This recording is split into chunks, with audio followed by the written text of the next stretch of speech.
जी वालेकुम अस्सलाम। जी डॉक्टर साहब, ये जो अमवात अब 14 हो चुकी हैं, ये जहरीली गैस कहाँ से इसका इखराज किया जा रहा है? आप क्या इस पर तबसरा करेंगे? क्या तज्जिया आपका, क्या इत्तलात हैं आपके पास? जी इसके सैंपल जो है, जो लोग अफेक्ट हुए थे, वो रात को 1:30 बजे हमारा इदारा है HEJ research institute of chemistry Karachi university, उसको रात को 1:30 बजे हमें पेशाब के और खून के सैंपल्स मिले थे, जिसको रात भर हमारे साइंटिस्ट एनालाइज करते रहे। ये प्रोफेसर इकबाल चौधरी और उनकी टीम है, वो डायरेक्टर हैं सेंटर के, जो इस प्रोग्राम में इन्वॉल्व रहे हैं। और हमने लिटरेचर भी सारा सर्च किया और हम अब इस नतीजे में पहुंचे हैं, ये कोई 90% सर्टेनिटी से हम ये कह सकते सोयाबीन जो है इसके अंदर कुछ एलर्जिक मटेरियल्स पैदा होते हैं जो कि एलर्जेंस कहलाते हैं, ALLERGENS, एलर्जेंस। और इससे बहुत सख्त एलर्जी पैदा हो सकती है। इसकी जब डस्ट फैलती है तो दूर दराज इलाकों पे इस पर बहुत जबरदस्त इम्पैक्ट होता है। और 1981 से 1987 में 26 इस तरह के अस्थमा के एपिडेमिक्स हुए थे स्पेन में, बार्सिलोना में। कोई 958 लोग हॉस्पिटलाइज हो गए थे और 20 अमवात हो गई थी। इसके बाद और भी एपिडेमिक्स, नज़ायर, न्यू ऑर्लियंस USA में, इटली में नेपल्स, और इसी तरह स्पेन के और शहरों में भी ये एलर्जेंस जो कि इसके साथ पैदा होते हैं। गैस नहीं है ये कुछ मॉलिक्यूल्स होते हैं, ग्लाइकोप्रोटीन्स होती हैं, जैसे कि जिससे एलर्जिक पैदा होती है। और ये हवा के साथ जिन लोगों को अस्थमा की शिकायत होती है या जो लोग कमजोर होते हैं, वो खास तौर पे इससे मुतासर होते हैं। हर एक के ऊपर असर इतना नहीं करते, डिपेंड करता है कि आपका रेजिस्टेंस कितना है। तो इसको जो अनलोडिंग होती है, जब ये निकालते हैं कंटेनर से, उसको बहुत एहतियात से निकाला जाता है। उसका खास तरीका कार है बैनुल अक़वामी तौर पे, ताकि इसकी जो डस्ट है, जो इसकी वो बाहर फैले नहीं और लोगों को मुतासिर न करे। तो लगता यह है कि जब ये अनलोडिंग कर रहे थे, उन्होंने इस बात का ख्याल नहीं किया और वो जो हवा के साथ जो इसके एलर्जेंस, उन्होंने उसके बराबर वाली जो टाउनशिप्स हैं और जो लोग रहते हैं, वहां पे लोग मुतासिर हुए हैं, उसकी वजह से ये अमराज तो हुई हैं। डॉक्टर साहब, ये इसका मतलब ये तो कंफर्म है कि कंटेनर से जब ये ऑफलोड किए जा रहे थे सोयाबीन के मुरक्कबात, उसी दौरान ये गैस फैली है और फिर उसने लोगों को मुतासिर किया है। इसका मतलब ये चीज तो कंफर्म हो गई। जी, मैं कंफर्मेशन जब तक नहीं कह सकता जब तक फाइनल रिपोर्ट ना आ जाए।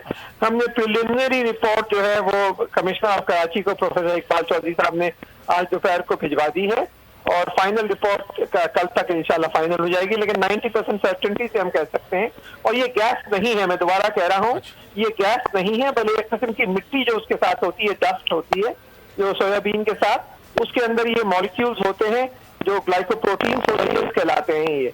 और ये बहुत से जगहों पे से बहुत सारी इंटरनेशनल पब्लिकेशंस भी आ चुकी हैं। ये वेल नोन फिनोमेना है और बहुत सारे ममालिक में एक्सपीरियंस हुआ है। जैसे मैंने कहा, ये जो मॉलिक्यूल्स हैं, ये हवा में शामिल होकर फिर ये आगे फैलते हैं। जी हाँ, जी बिल्कुल, हवा के साथ जैसे फैलती है या रेत के जैसे फैलती है, इसी तरह हवा के साथ इसके अंदर जो ये डस्ट होती है इसकी, उसके साथ ये फैलते हैं।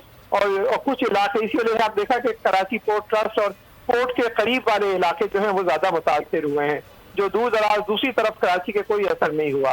तो ये जो कहा जा रहा है कि ये न्यूक्लियर की उससे हुआ, ये सब गलत है। और लेकिन हम 90% सर्टेनिटी से ये श्योर हैं आप कि ये वही चीज है जो दूसरे ममालिक में भी पाई गई है और इसी वजह से दूसरे ममालिक में भी बड़ी तादाद में। तो डॉक्टर साहब, ये इस तरह का जो ये जो हसास एलिमेंट्स होते हैं, इनको जब ऑफलोड किया जा रहा होता है तो वो जो लोग ऑफलोड कर रहे होते हैं, जो वो अमला होता है, उसको तो फिर खास तौर पर ट्रेनिंग दी जानी चाहिए इस तरह की चीजों की। इतनी बड़ी ये नागहानी आफत आ गई, 14 अमवात अब तक हो चुकी हैं। जी, लेकिन देखिए आप, ज्यादातर जो अमवात हुई हैं वो उन लोगों की नहीं हुई जो ऑफलोड कर रहे थे, बल्कि दूर दराज इलाकों में, उसके करीब वाले इलाकों में, क्योंकि जो हर एक कोई एलर्जिक मटेरियल से ससेप्टेबल नहीं होता। कुछ लोग होते हैं जिनको जो रिएक्ट करते हैं, जैसे पॉलन से बहुत से लोग रिएक्ट करते हैं, बहुत से लोग नहीं करते, जो रिएक्ट करते हैं कुछ लोग नहीं करते।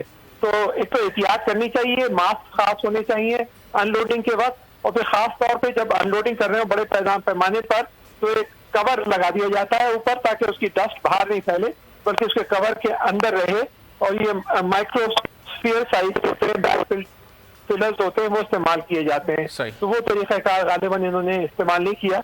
जिसकी वजह से ये हादसा हुआ है। डॉक्टर साहब, हमारे मुल्क की बड़ी बदकिस्मती है कि इशू कोई भी हो उस पर सियासत जरूर शुरू हो जाती है। हमने देखा जिस दिन ये वाकया पेश आया, रेलेवेंट मिनिस्टर अली जैदी हैं, उन्होंने फौरन अपने इदारे को क्लीन चिट दे दी कि पोर्ट से ऐसी किसी गैस का अखराज नहीं हुआ, हमारी कोई इसमें गलती नहीं है। यहाँ की जो गवर्नमेंट है पीपल्स पार्टी की, उन्होंने अली जैदी पर इल्जाम लगाने शुरू कर दिए कि वो कुछ छुपा रहे हैं और हकाइक को सामने नहीं लाया जा रहा। तो इतनी जल्दी क्या अली जैदी की जानिब से ऐसा, जब तक ये रिपोर्ट मुरतब नहीं हो जाती, फाइनल को रिपोर्ट नहीं आ जाती, उस वक्त ऐसा बयान आना चाहिए था रेलेवेंट मिनिस्टर की जानिब से?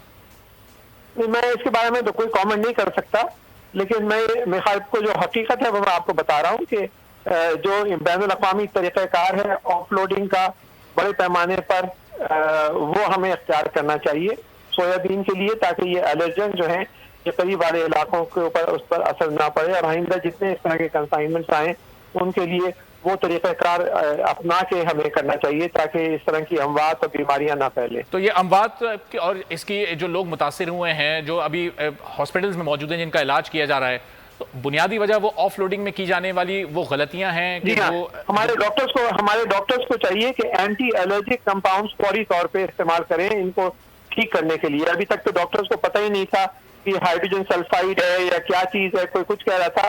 तो मैं इसमें जो एंटी एलर्जिक कंपाउंड्स को फौरी तौर पे इस्तेमाल करना चाहिए उन पेशेंट्स के ऊपर जो जिनके ऊपर इसका असर हुआ है, तो इंशाल्लाह वो फौरी जल्द ठीक हो जाएंगे। और जो डस्ट पार्टिकल्स वो हवा में शामिल हुए थे उस इलाके में मौजूद है, डॉक्टर साहब, अब उसको खत्म करने के लिए क्या किया जाना चाहिए? क्योंकि 2 रोज हो चुके हैं लेकिन अभी भी लोग मुतासिर हो रहे हैं। जी हाँ, उसको आप कुछ नहीं कर सकते क्योंकि वो तो फैल चुके हैं और वो हवा के साथ खत्म भी हो गए होंगे।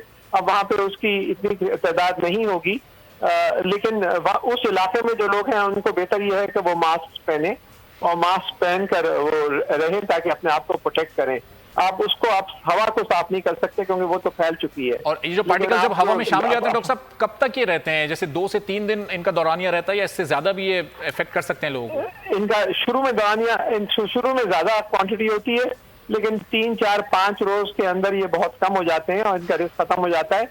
वो हवा की रफ्तार के ऊपर डिपेंड करता है कि किस रफ्तार से हवा चल रही है, तो ये डिस्पर्स हो जाते हैं। तो जो उस इलाके के लोग हैं उनको मेरे ख्याल से इवैक्यूएशन से खाली शायद करने की जरूरत ना पड़े, सिर्फ अपने आप को प्रोटेक्ट करना चाहिए मास्क पहनकर, ताकि इस तरह के पार्टिकल्स जो है अंदर ना जाएं। और मास्क भी इसके खास। डॉक्टर साहब, हवा में शामिल होकर मॉलिक्यूल्स और कितनी दूर तक सफर कर सकते हैं? क्या दूसरे इलाकों तक भी पहुंच सकते हैं ये?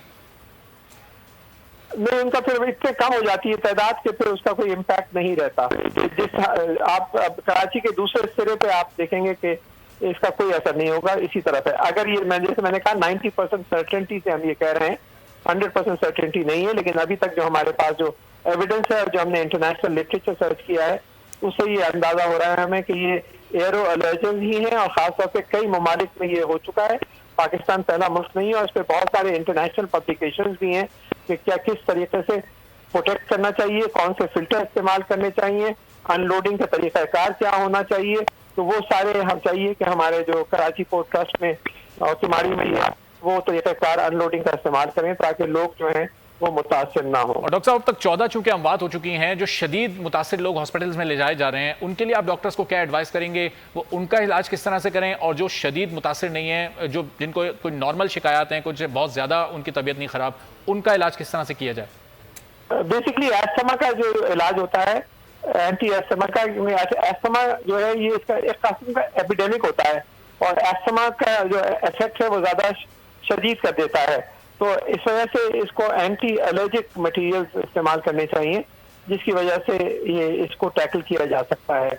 नॉर्मल दवाइयों से इतना असर नहीं होगा इस पर। और एंटी एलर्जिक मटेरियल इस्तेमाल करने का कोई बुरा साइड इफेक्ट भी नहीं है। तो ये नहीं है कि उसका कोई खास साइड इफेक्ट हो, कोई एंटीबायोटिक्स या इस तरह की चीज नहीं है। तो मेरा anti allergic powerful anti allergic material इस्तेमाल किए जाएं ताकि इसके इफेक्ट को जाहिर किया जा सके। और डॉक्टर साहब, क्योंकि हर एज का ज़ाहिर इम्यून सिस्टम अलग अलग तरीके से काम कर रहा होता है, किसी मखसूस एज ग्रुप को ये ज़्यादा हिट करता है, बच्चों में, बुजुर्गों में या जवानों में, ऐसा कोई है इसमें? जी हाँ, इसमें उनको ज़्यादा हिट करेगा जो इस किस्म के जो ग्लाइकोप्रोटीन्स हैं और जो एलर्जिक कंपाउंड्स हैं उनसे ज़्यादा एलर्जिक है। ये हर एक की कुव्वत मुदाफ़ियत होती है और उसके हिसाब इसी वजह से आपने देखा होगा कि किसी खानदान में 1-2 को असर हुआ है, बाकी को असर नहीं हुआ।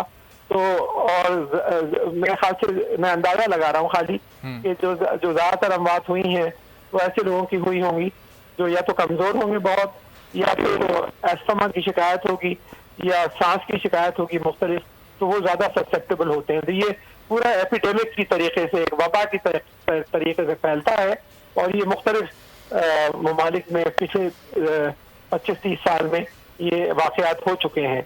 अच्छा डॉक्टर साहब, डायरेक्ट किमाड़ी से मामला शुरू हुआ, वहां पर लोग खौफजदा बहुत ज्यादा हैं, तो इसके प्रिकॉशनरी मेजर्स में सिर्फ मास्क ही शामिल है? सिर्फ मास्क का इस्तेमाल करें या कोई और ऐसी मेडिसिन, कोई लाइट से मेडिसिन भी इसके लिए इस्तेमाल की जा सकती है? जो लोग मुतासिर नहीं है अभी, मैं उनकी बात कर रहा हूँ, लेकिन खौफ तो उनमें है जाहिर है। जी, मेडिसिन तो मैंने कहा कि एंटी एलर्जिक होनी चाहिए, लेकिन अपने डॉक्टर के मशवरे से करें, क्योंकि मैं मेडिकल डॉक्टर नहीं हूँ, मैं साइंटिस्ट हूँ। तो जो भी अद्वियात लें वो अपने डॉक्टर के मशवरे से लें, अपने आप अद्वियात बिल्कुल ना लें। सही। और मास्क के यूज से प्रॉपर कवर हो जाएगा वो जो डस्ट पार्टिकल्स, फिर वो इतनी जल्दी नहीं इफेक्ट करेंगे? मास्क भी बहुत सारे आते हैं जो खास ब्रांड के होते हैं। तो जो 3M का एक ब्रांड है वो काफी पॉपुलर है इस किस्म की चीजों के लिए, और भी दूसरे ब्रांड्स मौजूद हैं। तो खाली